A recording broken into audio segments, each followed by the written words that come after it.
जहां होशियारी लगानी चाहिए वहां नहीं लगाते, दूसरी दूसरी जगहों पर होशियारी लगा रहे।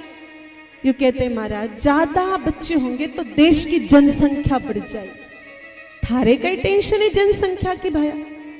जनसंख्या की टेंशन लेने के लिए देवों के देव महादेव नियुक्त है ब्रह्मा जी की तरफ से।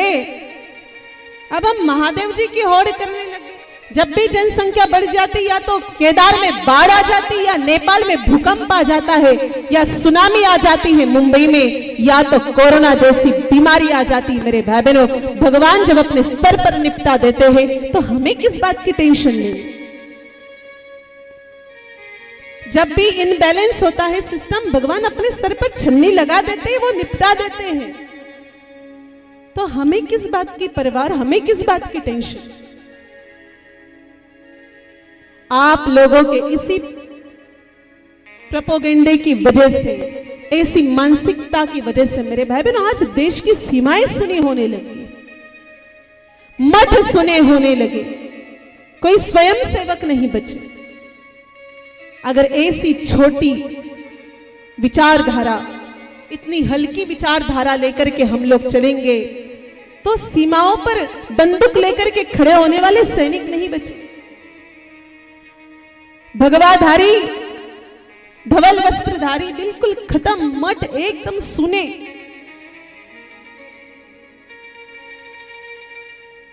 और सबसे बड़ी बात,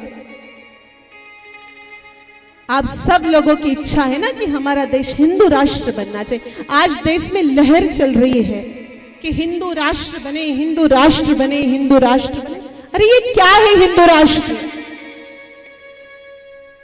एक संतान तो आपसे पैदा हो नहीं रही है और सपने देख रहे हिंदू राष्ट्र के। उनके तो एक साथ कम से कम 1 डज़न बच्चों के जन्मने का उनके पास रिकॉर्ड होता है। आपके तो एक भी नहीं है, और एक आध है तो वो भी पूरा परफेक्ट नहीं है।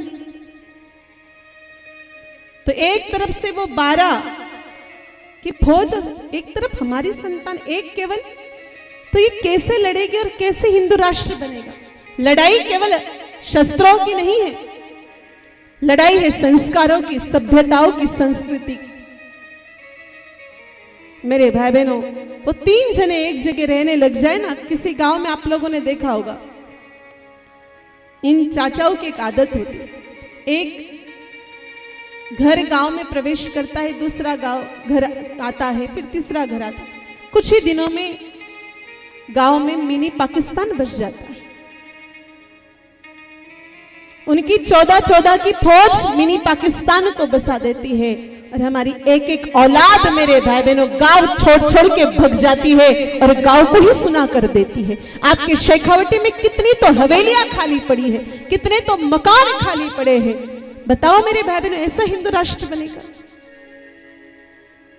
ऐसा हिंदू राष्ट्र नहीं बन सकता। इसके लिए सब कुछ परवाह छोड़ करके, ये सरकारी नौकरी की भी परवाह छोड़ दो। कुछ लोग कहते हैं कि महाराज 2 से तीसरी औलाद होती है हमारी सरकारी नौकरी चली जाएगी, इसलिए हम 2 ही संतान पैदा करेंगे।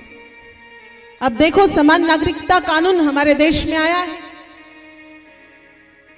तो कुछ तो होगा, लेकिन कम से कम 4 संतान तो होनी चाहिए। अगर राष्ट्र को, धर्म को, सनातन को, संस्कृति को, सभ्यता को और गैया को बचाना है तो कम से कम 4 औलाद तो होनी चाहिए।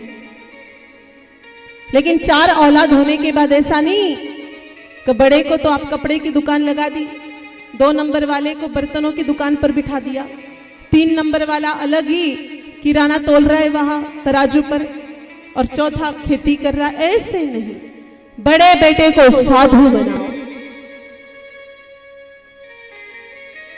2 नंबर वाले को फौजी बनाओ, तीसरे बेटे को समाज सेवक बनाओ, और चौथे को अपने पास रखो।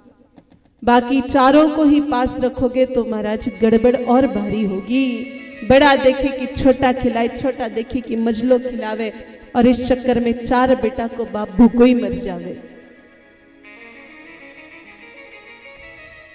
इसलिए संतान तो हो, लेकिन अपेक्षा नहीं कि 4 ही मेरे पल्लू पर रहेंगे, ऐसा नहीं।